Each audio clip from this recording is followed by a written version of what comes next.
છોટાઉદેપુર જિલ્લામાં મતદાર યાદીની સુધારણા પ્રક્રિયા સંપન્ન થઈ હતી. મતદારોની આ આખરી યાદી રાજકીય પક્ષોના પ્રતિનિધિઓને સોંપવામાં આવી હતી. ભારતના ચૂંટણી પંચ દ્વારા જાહેર કરવામાં આવેલ એસઆઈઆરના કાર્યક્રમ અનુસાર 113 દિવસ કામગીરી કરવામાં આવી હતી. જે અન્વયે છોટાઉદેપુર જિલ્લાના કુલ 1094 BLO, 115 સુપરવાઇઝર, 6 AERO, 3 EROએ કામગીરી કરી હતી.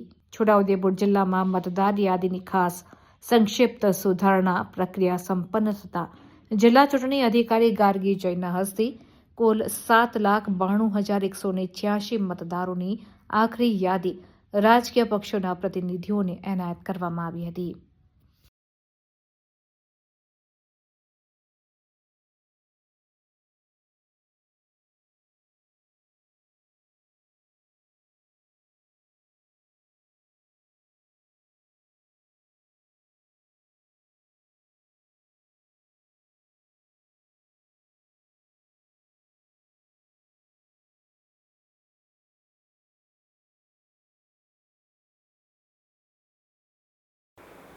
સ્પેશિયલ ઇન્ટેન્સિવ રિવિઝન SIR 27 ઓક્ટોબરથી જે ચાલુ થયું હતું અને આજે 17મી ફેબ્રુઆરીએ ફાઇનલ રોલના પબ્લિકેશન સાથે આજે SIR કામગીરીની પૂર્ણાહુતિ થઈ છે.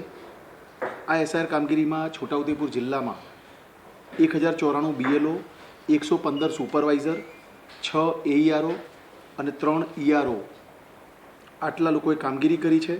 કામગીરીના અંતે 92.3% મતદારોના એન્યુમરેશન ફોર્મ કલેક્ટ અને ડિજિટાઇઝ કરવામાં આવ્યા છે. 97.25% મતદારોનું મેપિંગ કરવામાં આવ્યું છે, જે આખા રાજ્યમાં આપણે બીજા નંબરે છીએ મેપિંગમાં અને કલેક્શનમાં. મેપિંગ થયેલ ન હોય એવા જિલ્લાના કુલ 23,154 મતદારોનું 19/12/2025થી તારીખ 10/2/2026 સુધી હિયરિંગ કરવામાં આવી. હિયરિંગના અંતે ટોટલ 17,87 મતદારો નું એડિશન થયું છે. 1846 મતદારોનું ડિલિશન થયું છે. એટલે નેટ એડિશન 15,241 મતદારો વધુ એડ થયા છે. એટલે ફાઇનલ રોલમાં અત્યારે છોટાઉદેપુર જિલ્લામાં ત્રણેય વિધાનસભાના મળીને 7,92,186 મતદાતાઓ હાલ છે. આખરી મતદાર યાદી આજે અમે પ્રસિદ્ધ કરી છે. મતદાર યાદીની કોપી તમામ બૂથોની તમામ માન્ય રાજકીય પક્ષના પ્રતિનિધિઓને આજે આપવામાં આવી છે. તે સિવાય મુખ્ય નિર્વાચન અધિકારીની વેબસાઇટ ceo.gujarat.gov.in પર બી આ પ્રસિદ્ધ કરવામાં આવી છે, જેમાં મતદારો પોતાની વિગતો ચકાસી શકે છે. જો કોઈ મતદારને એના નામમાં કે એડ્રેસમાં કોઈ સુધારો કરવો હોય તો ફોર્મ નંબર 8, કોઈ નામ ડિલીટ કરાવવું હોય તો ફોર્મ નંબર 7 અને 1/4/2026ની લાયકાતની તારીખે જેના 18 વર્ષ પૂરા થાય છે એને પોતાનું નામ એડ કરાવવું હોય તો ફોર્મ નંબર 6 ભરી શકે છે. સતત મતદાર યાદી સુધારણા 365 દિવસ ચાલુ રહે છે અને જેનો લાભ લેવા તમામ નાગરિકોને હું અપીલ કરું છું. Thank you. આજરોજ છોટાઉદેપુર જિલ્લામાં જે ચૂંટણી વિભાગ દ્વારા SIRની કામગીરી હાથ ધરી હતી સમગ્ર ગુજરાતની અંદર, ત્યારે આજે 27/10/2025થી 17/2/2026 સુધી 113 દિવસની કામગીરી પૂર્ણ થઈ.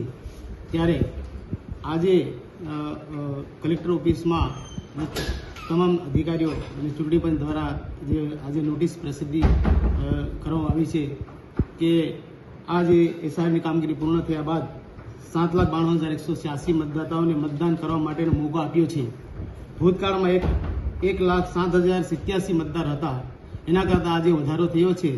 અને એવું શંકા હતી રાજકીય પક્ષોમાં કે અહીંયાના મતદાતાઓને કોઈના નામ ન નીકળી જાય, એના માટે ઘણીવાર અમે અહીંયા સાહેબશ્રીને રજૂઆત પણ કરતા હતા, પણ એવું નથી થયું અને સારી રીતે કામગીરી થઈ અને તમામ મતદાતાઓને મત નાખવાનો અધિકાર મળ્યો છે એવું દેખાઈ રહ્યું છે. અને ક્યાંક ને ક્યાંક થોડા જે મતો ડિલેટ થયા છે એ બહુ મરણ થયા હોય કે કોઈ લગ્ન કરીને વિસ્થાપિત થઈ ગયા એવા લોકોના નામ કમી થયા એવું લાગી રહ્યું છે. બાકી ખરેખર સારી કામગીરી થઈ છે, જેથી અહીંના છોટાઉદેપુર જિલ્લાના પ્રશાસનને અમે ખૂબ આભાર માનીએ છીએ. જોહાર, જય આદિવાસી, જય સંવિધાન, ભારત માતા કી જય. મારું નામ છે વિનુભાઈ રાઠવા, છોટાઉદેપુર વિધાનસભા આમ આદમી પાર્ટી પ્રભારી.